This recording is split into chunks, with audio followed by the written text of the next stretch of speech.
Hello, good morning guys. চলে এলাম তোমাদের সামনে নতুন একটা ব্লগ নিয়ে। সকালবেলা ঘুম থেকে উঠেছি, অনেকক্ষণ হয়েছে, উঠে চা খাওয়া হয়ে গেছে। হ্যাঁ, এখন তোমার দুপুরে খাবার বানাচ্ছি নিজের জন্য। রুটি করছি, রুটি করলাম, রুটি বেলা হয়ে গেছে, এবার ভাজবো, সেঁকবো, ভাজবো না সেঁকবো।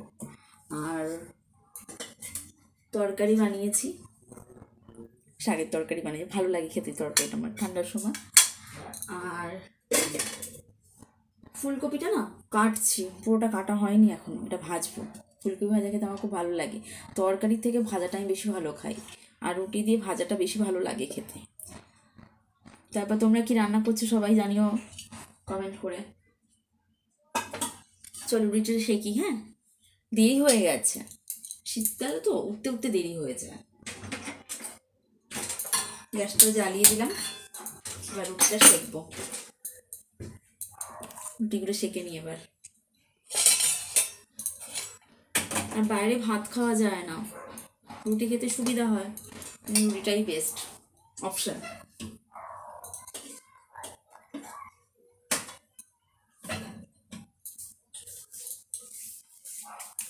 দাঁড়া, রুটিটা শিখছি, তোমরা সাথে থাকো।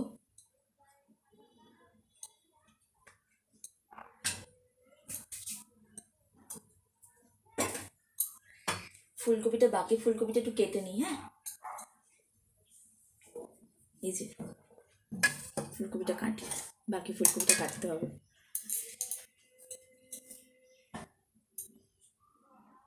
দেখো, এইমাত্র একটা ফুলকপিতে পোকা ছিল, ফেললাম, আবার একটা পোকা।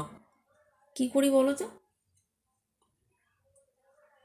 বাজার থেকে সব ফুলকপিতে পোকা পয়লা ফুলকপিগুলোই দেয়, পোকা দেখলে না ঘৃণা লাগে, খেতে ইচ্ছা করে না।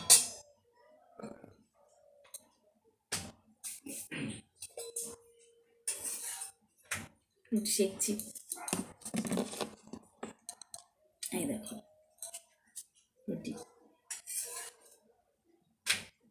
আমি আগে রুটি করতে পারতাম না, রুটি করা শিখেছি, দেখে দেখে দেখে দেখে শিখেছি। আগে গোল রুটি বেলতেই পারতাম না, ভারতের ম্যাপ হয়ে যেত, ওই রুটি তেরা বেঁকা রুটি করতাম। এখন শিখে গেছি, এখন রুটি গোলও হয় আর ফোলেও।